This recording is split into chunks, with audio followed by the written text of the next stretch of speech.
आज हम पढ़ेंगे आर्टिकल्स। पार्ट्स ऑफ स्पीच में आर्टिकल्स भी आते हैं और अधिकतर बच्चे इसमें बहुत कंफ्यूज में रहते हैं। कॉम्पिटिटिव एग्जाम में या फिर आपके स्कूल के एग्जाम में सब इसमें कंफ्यूज में रहते हैं। आज सारा कंफ्यूजन अपन दूर करेंगे। कहां ए लगेगा, कहां एन लगेगा और कहां द लगेगा, इन सब के बारे में जानते हैं। देखो, आर्टिकल्स 3 टाइप के होते हैं, आपको पता है, ए, एन और द। सबसे पहले देखो definite article. Definite article the को कहते हैं, द। और इसमें एक कॉन्सेप्ट और भी है, वो मैं आपको आगे बताऊंगा, कहां द बोले और कहां दी बोले, ये भी कॉन्सेप्ट है। बच्चे इसमें भी बहुत कंफ्यूज होते हैं, इसका भी मैं आपको अभी आगे बताऊंगा। पहले ये देखो, द सिंगुलर नाउन के साथ भी आ सकता है और प्लूरल नाउन के साथ भी आ सकता है। ध्यान रखना, बहुत इंपॉर्टेंट बात बता रहा हूं। बहुत से बच्चे कहते हैं सर द तो सिर्फ सिंगुलर नाउन के साथ ही आता है। नहीं नहीं नहीं, सिंगुलर के साथ भी आ सकता है और प्लूरल के साथ भी आ सकता है, अभी बताऊंगा। देखो आप, इसको डेफिनेट आर्टिकल क्यों कहते हैं पता है आपको? डेफिनेट का मतलब क्या होता है? निश्चित।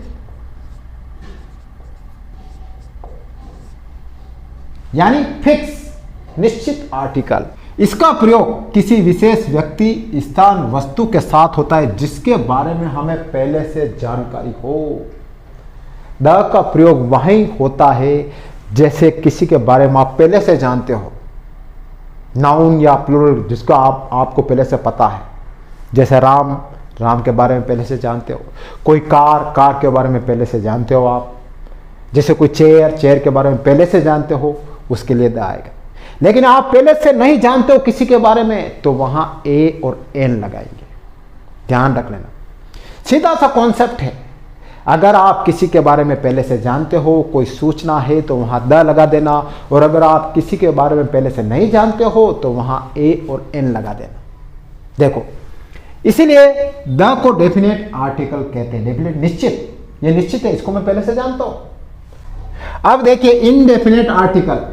इनडेफिनेट आर्टिकल होते हैं ए और एन, लेकिन इस बात का ध्यान रख लेना, ए और एन हमेशा सिंगुलर नाउन के साथ आएंगे, कभी भी प्लूरल नाउन के साथ में नहीं आएंगे। इनको इनडेफिनेट आर्टिकल क्यों कहते हैं पता है आपको? ये अनिश्चित है।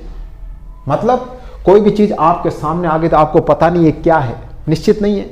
कोई चेयर है, कोई चेयर होगी, कोई कार होगी, कोई बुक होगी, कोई मकान होगा, हमें पता नहीं है। लेकिन जिसके बारे में आपको पता है वो क्या हो जाते हैं? निश्चित, डेफिनेट। और जिसके बारे में आपको नहीं पता है, इनडेफिनेट, अनिश्चित। इसका प्रयोग किसी ऐसे व्यक्ति, स्थान या वस्तु के साथ में होता है जिसके बारे में हमें पहले से जानकारी ना हो। द और ए एन में सबसे बड़ा अंतर यही है, द का प्रयोग आप वहां करोगे व्यक्ति, वस्तु, स्थान के बारे में जहां प्रयोग करोगे जिसके बारे में आप जानते हो पहले से। और ए और एन का वहां प्रयोग करोगे जिसके बारे में आप पहले से नहीं जानते हो। बस कॉन्सेप्ट क्लियर। कहां कंफ्यूज होना है? बच्चे ऐसे कंफ्यूज होते हैं, नहीं होना है। ये डेफिनेशन याद रख लो, आप कहीं कंफ्यूज नहीं होंगे। अब एग्जांपल देखो, अ गर्ल, द गर्ल, दोनों नाउन है, लेकिन एक के साथ मैंने अ लगाया, एक के साथ मैंने द लगाया। अब आप कहोगे सर एक के साथ में आपने अ लगा दिया, एक के साथ में द लगा दिया, अब इन दोनों में कैसे अंतर पता करें? कहां पता करेंगे कि अ लगाए या द लगाए? कोई लड़की, वो लड़की। अब मैं आपको एक डिटेल में एग्जांपल देता हूं। जैसे आपके पापा और आप घर पर बैठे हो, बातें कर रहे हो, बाहर दरवाजे पे कोई लड़की आती है और खटखट करती है, आप बाहर जाते हो। उस लड़की को आप जानते नहीं हो, पहली बार आपसे मिली और आप भी उससे पहली बार मिले हो। वह लड़की कहती है कि मुझे आपके पापा से काम है।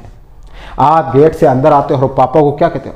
पापा, कोई लड़की आपसे मिलना चाहती है। जब कोई का सेंस आ जाए तो क्या लगाओगे? आ लगाओगे। ध्यान रख लेना। लेकिन अगर आपके पापा और आप घर में बैठे हो और बाहर कोई दूसरी लड़की आती है जिसे आप पहले से जानते हो लेकिन उसका नाम नहीं जानते हो, और वो खटखट करती है और अंदर आके कहती है कि मुझे आपके पापा से काम है, फिर आप वापस पापा के पास आते हो, पापा को कहते हो, पापा वो लड़की आपसे मिलना चाहती। कौन लड़की? वो लड़की जिसको आप पहले से जानते हो। तो कॉन्सेप्ट क्लियर। जिसको आप पहले से जानते हो उसके साथ में द लगा दो, जिसके आप पहले से नहीं जानते हो उसके साथ में अ लगा दो। कहां कंफ्यूजन? देखो आप, अगर कोई लड़की, द गर्ल वो लड़की, मतलब कोई लड़की जिसके बारे में आप नहीं जानते हो अ लगा दो। लेकिन जिस लड़की के बारे में आप जानते हो उसका नाम पता नहीं लेकिन जानते हो तो उसके क्या लगाओगे? The girl. आ गया समझ में? Concept clear. एक एग्जांपल और देखो, this is the car I was talking about.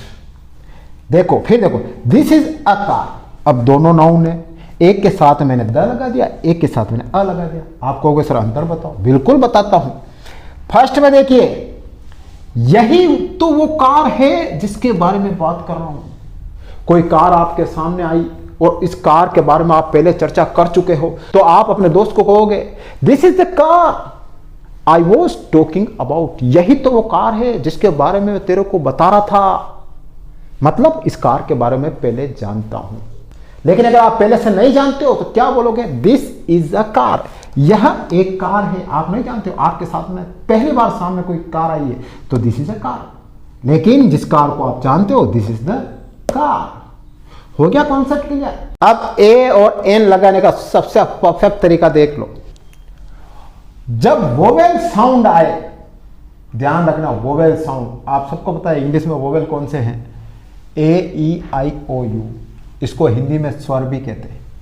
लेकिन यह देखकर सिर्फ आप इसके सामने एन मत लगा देना, इसका साउंड भी आना चाहिए। वोवेल साउंड जहां आए वहां एन लगा देना और जहां पर कॉन्सोनेंट साउंड आए वहां पर ए लगा देना। बस ये मत देखना, ये देखकर अगर आपको ए और एन लगाओगे ना तो डेफिनेटली आपका रॉन्ग हो जाएगा एग्जाम में। साउंड देखना, साउंड क्या आ रहा है। देखो वोवेल साउंड हिंदी में क्या होते हैं? अ आ ई, बड़ी ऊ, बड़ा ऊ, ए, बड़ा ए, ओ औ अम आह। हिंदी में ये होते, इंग्लिश में ए E I O you. Hindi में इसको कहते हैं स्वर। इनके सामने एन लगाओगे, फिर ए कॉन्सोनेंट साउंड के सामने लगाओगे। ये होते हैं A B C D F G. A E I U को छोड़कर सारे क्या होते हैं? कॉन्सोनेंट साउंड होते हैं। कॉन्सोनेंट को हिंदी में क्या कहते हैं? इसको हिंदी में कहते हैं व्यंजन। ये कौन से होते हैं? क ख ग से लगाकर श त्र ज, ये वो होते हैं। अब देखो साउंड का देखो, अ पेन, अ पेन, एक पेन, पे की आवाज आ रही है, पे की, इसमें कहीं आ रहा साउंड नहीं आ रहा है तो क्या लगाओगे? कॉन्सोनेंट साउंड आ रहा है तो आ लगा दोगे। अब देखो यूनिवर्सिटी, अगर आप ए ए आई ओ यू देखोगे, खाली ये देखोगे, साउंड नहीं देखोगे तो आप तो यहां पर एन लगा दोगे और एन आपका गलत हो जाएगा।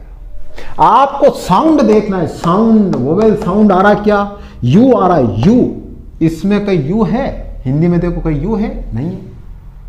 तो फिर आप क्या लगाओगे? यहां पर ए लगाओगे। क्या लगाओगे? ए, एन नहीं लगाओगे। सिर्फ इसमें यू देखकर, यहां पे भी यू देखकर एन नहीं लगाओगे। क्यों? क्योंकि साउंड ये नहीं आ रहा है। साउंड किसका आ रहा है? कॉन्सोनेंट का आ रहा है। तो क्या लगाओगे?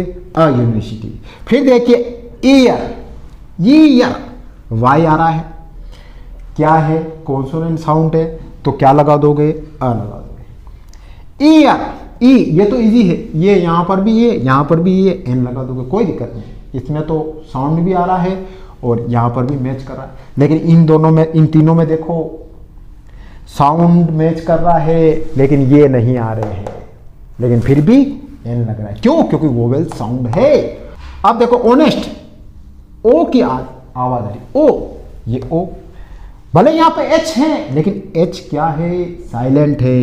तो आपको हमेशा साउंड से चलना है। कॉन्सोनेंट साउंड आ रहा है, वोवेल साउंड आ रहा है, जो भी साउंड आए उसके अनुसार ए या एन लगा दो। यहां पर ओ आ रहा है तो एन लगा दिया। एमएलए, यहां पर एम है, कॉन्सोनेंट है, लेकिन साउंड किसका आ रहा है? ए का आ रहा है, क्या लगेगा? एन लगेगा। An, MLA. अब ये देखो आवर, ये एच है, कॉन्सोनेंट है, लेकिन साउंड आ का आ रहा है, क्या लगेगा? एन आ रहा है। तो बस आपको साउंड के अनुसार चलना है, सिर्फ यही नहीं देखना है। अगर यही देखोगे तो आप एग्जाम में रॉन्ग कर दोगे। आपको वोवेल साउंड देखना है, आपको कॉन्सोनेंट साउंड देखना है। अब देखो द का प्रयोग कहाँ करते हैं और द का प्रयोग कहाँ नहीं करते हैं।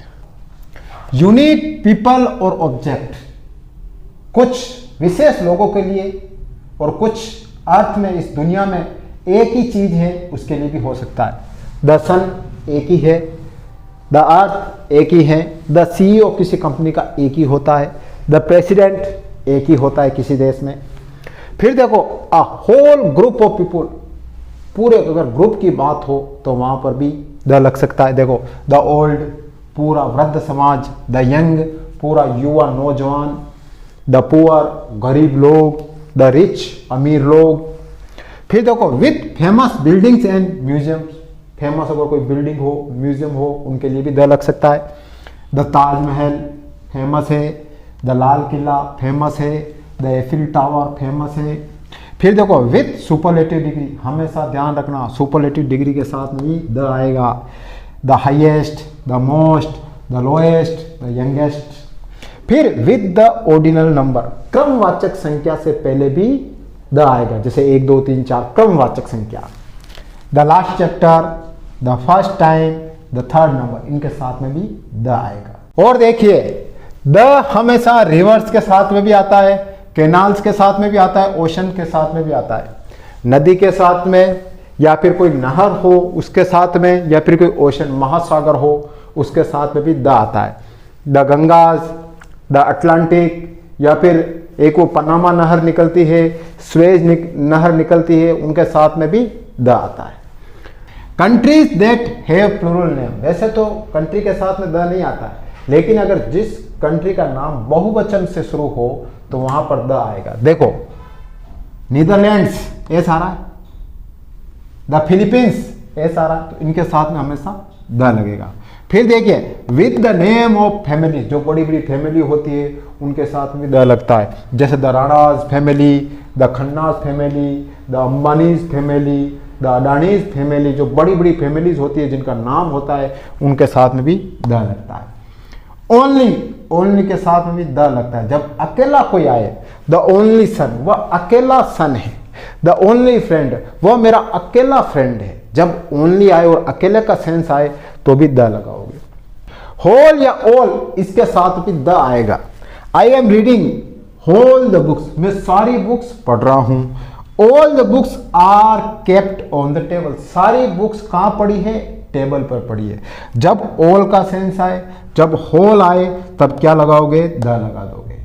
अब देखो द किनके साथ नहीं आता, यह भी आपको ध्यान रखना बहुत जरूरी है। देखिए देखो डिजीज यानी बीमारी, बीमारी के साथ में कभी द नहीं लगता है। He is suffering from fever, यहां पर आप द मत लगाना, he is suffering from the fever. कभी भी फीवर के साथ में या कोई भी डिजीज हो, किसी भी तरह की डिजीज हो, वहां पर द नहीं लगता है, ध्यान रखना। देश के नाम, किसी भी देश के नाम के आगे द नहीं लगता है। आई लिव इन इंडिया, ऐसे मत बोलना I live in the India, the wrong हो जाएगा। हाँ, जिस कंट्री का नाम प्लूरल होता है वहां पर आप द लगा सकते हो, जैसे मैंने बताया फिलीपींस, नीदरलैंड्स, उसके साथ में द लग सकता है। लेकिन जो नॉर्मल कंट्री हो, जो सिंगुलर के रूप में हो, उसके साथ द नहीं लगता है। भाषा, कोई भी लैंग्वेज हो उसके साथ में द नहीं लगता है। जैसे आई स्पीक हिंदी, अब आई स्पीक द हिंदी कभी नहीं होता है। आई स्पीक इंग्लिश, ये सही है, आई स्पीक द इंग्लिश कभी नहीं होता है। फिर देखो ब्रेकफास्ट, लंच, डिनर, इनके साथ में भी द कभी नहीं लगता है। I had breakfast at 7 o'clock, मैंने 7 बजे अपना ब्रेकफास्ट कर लिया था। अब यहां पर आई हैड द ब्रेकफास्ट कभी नहीं होगा, द लंच कभी नहीं होगा, द डिनर कभी नहीं होगा। फिर व्यक्तिवाचक संज्ञा के साथ भी द कभी नहीं लगता है। नाउन के साथ में द नहीं लगता, ध्यान रखना। द राम कभी नहीं होगा, द दिल्ली कभी नहीं होगा, द इंडिया कभी नहीं होगा। ये बातें ध्यान रख लेना, इनके साथ में कभी भी द नहीं लगता है। एक बात और देखो, द को कब दी बोले और द को कब द बोले, ये भी बहुत बड़ा एक कॉन्सेप्ट है। बहुत से बच्चे इसमें कंफ्यूज में रहते हैं कि बहुत सी जगह वो सुनते हैं सर कभी दी बोल देते हैं, कभी द को द बोल देते हैं, ये क्या है आज देखते। देखो द, जब शब्द की शुरुआत वोवेल साउंड से हो तब हमेशा दी बोला जाएगा द को। ये बात आप गांठ बांध लेना, नोट कर लेना। जब ए ई आई ओ यू का साउंड आए, वोवेल साउंड आए, तब द को दी बोला जाए। देखो दी ईयर, यहां पर ई वोवेल साउंड आ रहा तो दी बोला जाएगा, द को क्या बोला जाएगा, दी। अब देखो यहां पर भी एंड आ रहा है, ई का साउंड आ रहा है तो क्या बोलेंगे, दी एंड, दी एंड।